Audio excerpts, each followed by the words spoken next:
Welcome to Ratish techno classes. Bihar लोक सेवा आयोग के द्वारा लोक स्वास्थ्य अभियंत्रण विभाग में सहायक अभियंता के लिए आवेदन आमंत्रित किए गए हैं, जिसमें असैनिक के 113 पद और यांत्रिक के 5 पदों पर आवेदन ऑनलाइन आमंत्रित किए जा रहे हैं। इसमें ऑल ओवर इंडिया के सभी कैंडिडेट्स एलिजिबल हैं।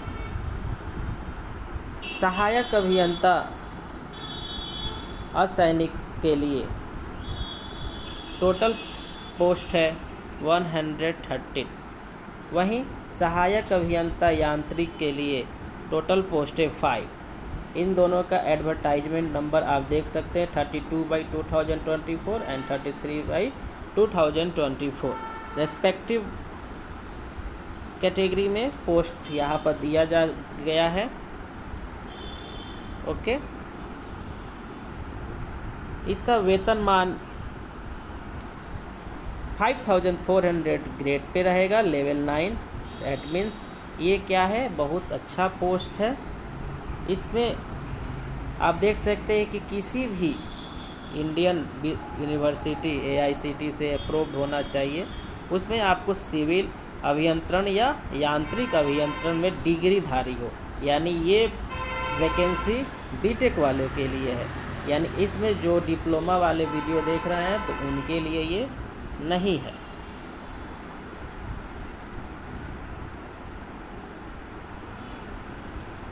जो व्यक्ति अस्थायी या स्थानापन्न या परीक्षा मान सरकारी सेवा में हो तो वो अधीन सीधी भर्ती के लिए आवेदन कर सकेगा। वायु सीमा आप देख सकते हैं। इसमें उम्र सीमा जो है मिनिमम एज 21 ईयर्स है और कैटेगरी वाइज यहाँ पर अलग अलग कैटेगरी में, जैसे कि 37 अनारक्षित पुरुषों के लिए मैक्सिमम है, बाकी महिलाओं के लिए 40 हो जाता है। वही अनुसूचित जाति अनुसूचित जनजातियों के लिए 42 ईयर्स है और आप 60 ईयर्स में आपको रिटायर कर दिया जाएगा। साथ में ये ध्यान देने योग्य है कि संविदा के जो आधार पर पूर्व से नियोजित सहायक अभियंता सैनिक यांत्रिक को अधिकतम उम्र सीमा के संविदा कार्य के की गई अवधि के समतुल्य अवधि की छूट दी जाएगी। यानी जितना उन्होंने कार्य किया है उसी के समतुल्य उनको उस उम्र में छूट दी जाएगी। अधिकतम उम्र सीमा में उक्त छूट के आधार के लिए बिहार राज्य सरकार के अंतर्गत सभी सरकारी गैर सरकारी केंद्र सरकार पंचायत निगम निकाय इत्यादि में जो कार्य कर रहे हैं अनुभव प्राप्त किए उनको भी महत्व दिया जाएगा। जो अधिकतम आपका उम्र सीमा में छूट की गणना किया जाएगा वो 1 अगस्त 2024 किया जाएगा। हम डिटेल एनालिसिस कर रहे हैं। जैसा कि आप देख सकते हैं कि अलग अलग विभागों में 2 विभागों में बीटेक के एलिजिबिलिटी के लिए आया हुआ है। साथ में यहाँ पर आप देख सकते हैं चयन का जो आधार है, इसमें चयन करने के लिए जो परीक्षा होगा, आयोजित लिखित परीक्षा में प्राप्त अंक और संविदा पर जो कार्य कर रहे होंगे उन दोनों को मिलाकर जो मेरिट बनेगा उसके आधार पर सिलेक्शन किया जाएगा। तो जो लिखित एग्ज़ाम होगा उसमें 6 पत्रों की होगी, जिसमें से 4 पत्र क्या होगा, अनिवार्य होगा, 2 पत्र आप ऐच्छिक हो सकेंगे। जिसमें से आप देख सकते हैं कि अंग्रेजी, सामान्य हिंदी, सामान्य अध्ययन, सामान्य अभियंत्रण, वस्तुनिष्ठ ऑब्जेक्टिव क्वेश्चन होंगे। यानी जो पेपर 4 पेपर अनिवार्य हैं उसमें अंग्रेजी, सामान्य हिंदी, सामान्य अध्ययन और सामान्य अभियंत्रण से पूछा जाएगा। वहीं 2 जो ऐच्छिक पत्र हैं उसमें से सिविल इंजीनियर, सिविल अभियंत्रण और यांत्रिक अभियंत्रण दोनों के लिए अलग अलग होंगे। डैट मीन्स सामान्य हिंदी और सामान्य हिंदी तो क्वालिफाइंग के लिए होंगे ही, साथ में आपको उसमें 30 मार्क्स मिनिमम लाना होगा, जिससे आप क्वालिफाई उस पेपर में हो सकिएगा। अब हम डिटेल में थोड़ा सा एनालिसिस कर सकते हैं यहाँ पर जो अनिवार्य पत्र हैं। जैसा कि आप देख सकते हैं कि यहाँ पर सामान्य हिंदी अंग्रेजी, सामान्य हिंदी, सामान्य अध्ययन एंड सामान्य अभियंत्रण विज्ञान, ये सारे के सारे क्या हैं, ऑब्जेक्टिव हैं और सभी 1-1 घंटे के होंगे, जिसमें 100 मार्क्स का अंग्रेजी, 100 मार्क्स का हिंदी पूछा जाएगा, सभी 100 मार्क्स का ही है। लेकिन सिर्फ ये 2 पेपर जो है हिंदी और अंग्रेजी क्वालिफाइंग के नेचर के होंगे और जो मेरिट बनेगा वो इन दोनों के आधार पर बनेगा। डैट मीन्स सामान्य अध्ययन और सामान्य अभियंत्रण विज्ञान, डैट मीन्स जीके और टेक्निकल का जो एग्ज़ाम होगा उसी पे आपका मेरिट बनेगा। और ऐच्छिक पत्र पे आप सिविल अभियंत्रण और यांत्रिक अभियंत्रण का 1-1 क्वेश्चन है, जो आप चाहेंगे तो उसको दे भी सकते हैं या नहीं भी दे सकते हैं। तो जैसा कि आपको मैंने बताया कि मेधा सूची जो होगा वो संविदा के आधार पर जो कार्य का अनुभव होगा उसके आधार पे 25 मार्क्स अंक दिया जाएगा, और जो लिखित एग्ज़ाम होगा उसका 75, और ये टोटल क्या हो जाएगा 100 अंक। तो 100 मार्क्स पे जितना परसेंटेज होगा उसके आधार पर मेरिट बनेगा, और 5 अंक जो होगा ना उसमें आपको 1 साल के लिए 5 अंक दिया जाएगा, और अधिकतम आपको 25 दिया जा सकता है। यानी आप 5 ईयर्स से कार्यरत हैं तो आपको 25 ऐसे ही मिल जाएगा।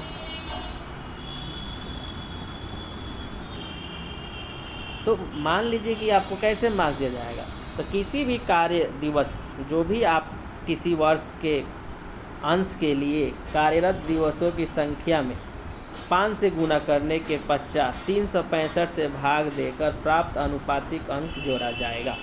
इसका मतलब ये हुआ कि हम जो भी कैंडिडेट एक्सपीरियंस्ड है, संविदा के आधार पे कार्य कर रहे हैं, तो उनके जो भी अंश के लिए जो कार्य दिवस है उसमें 5 से मल्टीप्लाई करेंगे और फिर 365 से डिवाइड कर दें। यानी जितना भी कार्य दिवस उन्होंने एज ए संविदा के आधार पे काम किया है उनको 5 से मल्टीप्लाई करके 365 से डिवाइड कर दीजिए।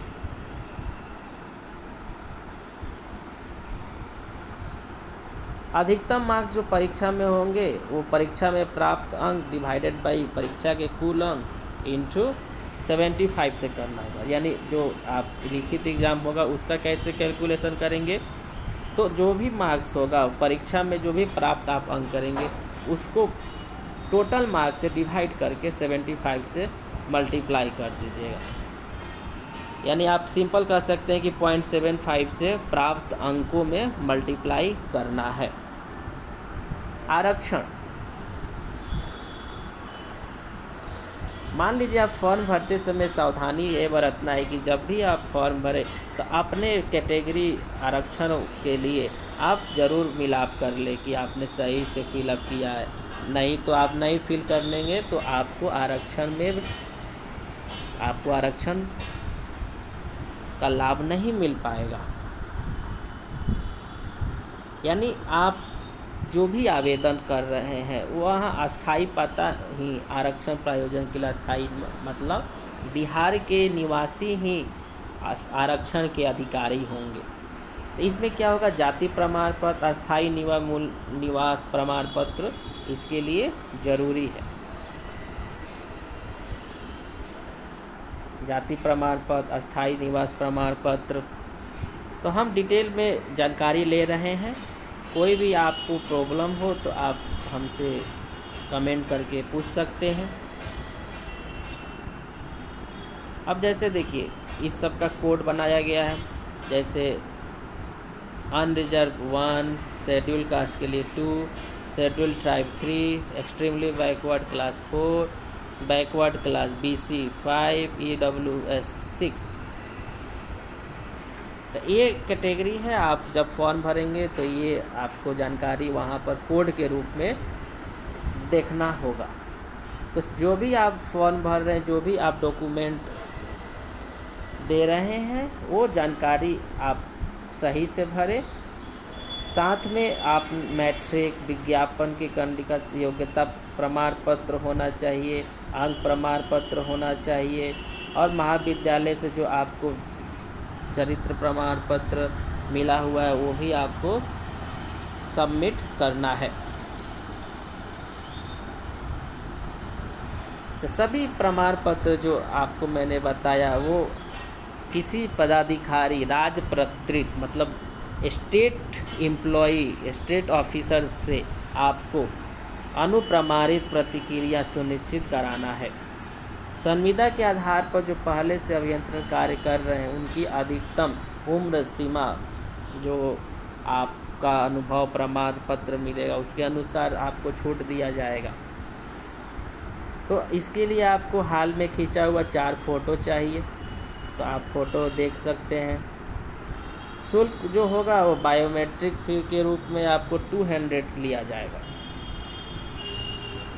और सामान्य अभ्यर्थी के लिए 750, जो अनुसूचित जनजाति हैं उनके लिए 200, जो बिहार राज्य के अस्थायी निवासी सभी आरक्षित अनारक्षित महिलाओं के लिए 200, यानी महिला कैंडिडेट के लिए 200 है, यानी जो जनरल हैं उनके लिए 750 देना पड़ेगा। बाकी जो भी उम्मीदवार जो बिहार के बाहर फॉर्म भरेंगे उनको भी 750 देना होगा। साथ में आधार नंबर अंकित किया जाता है, जिसे बायोमेट्रिक फ़ी के रूप में 200 रुपये अधिक शुल्क देना पड़ेगा, यानी 750 प्लस 200, और जो भी कैटेगरी वाइज है उसमें प्लस 200 आपको सभी के लिए ज़रूरी है। यहाँ पर ध्यान देने की बात है कि ऑनलाइन जो होगा वो 15 जून से अप्लाई होना शुरू हो गया है, जो 13 जून तक होगा, यानी आपको बहुत कम समय दिया गया है। तो जल्द से जल्द फॉर्म आप भर सकते हैं। फॉर्म भरने के लिए आप www.bpsc.bih.nic.in पर जाकर आप फॉर्म को फिलअप कर सकते हैं। जब आप फॉर्म भर ले तो आप अपना एप्लीकेशन सबमिटेड एप्लीकेशन को अपने पास सुरक्षित रख लें। At the time of document verification that will be required. So ये बहुत अच्छा जानकारी है बीटेक वालों के लिए। साथ में ये जैसा कि नोटिफिकेशन आप देख सकते हैं कि 13 जून को नोटिफिकेशन जारी किया गया अपर सचिव के द्वारा, बिहार लोक सेवा आयोग पटना के द्वारा। सो माय डियर फ्रेंड्स, आप देख सकते हैं कि इसमें एक और जानकारी मैं दे दूं कि आपको वेब कैम के माध्यम से फ़ोटो को अपलोड करना पड़ेगा। इसका मतलब ये हुआ कि आपको साइबर कैफ़े या अच्छा आपके पास लैपटॉप है, बैकग्राउंड सही रहना चाहिए, और वह अब आजकल के जो भी फॉर्म भरे जा रहे हैं उसमें लाइव फ़ोटो को लिया जा रहा है, सो डैट धांधली कम से कम हो। साथ में आप जो भी ईमेल नंबर मोबाइल नंबर आप दें वो ऐसा दें कि वो मिनिमम 1 ईयर्स तक वैलिड आपके पास रहे, परमानेंट रहे, दूसरे किसी का ना दें, और जो यूज़र पासवर्ड अपने पास सुरक्षित रखें। तो ये फॉर्म था, लास्ट डेट 13 जून है, ये ध्यान रखने वाली बात है। तो ये बीटेक वाले स्टूडेंट सिविल और मैकेनिकल के लिए बहुत अच्छा खबर है। आप इसमें अप्लाई कर सकते हैं, जितना जल्दी हो सके अप्लाई कर लीजिए। सो बिहार लोक सेवा आयोग के द्वारा सिर्फ सिविल और मैकेनिकल में ही पोस्ट का आवेदन ऑनलाइन आमंत्रित किया जा रहा है, तो आप इसे जल्द से जल्द भर लें। Thank you for watching, like share and subscribe.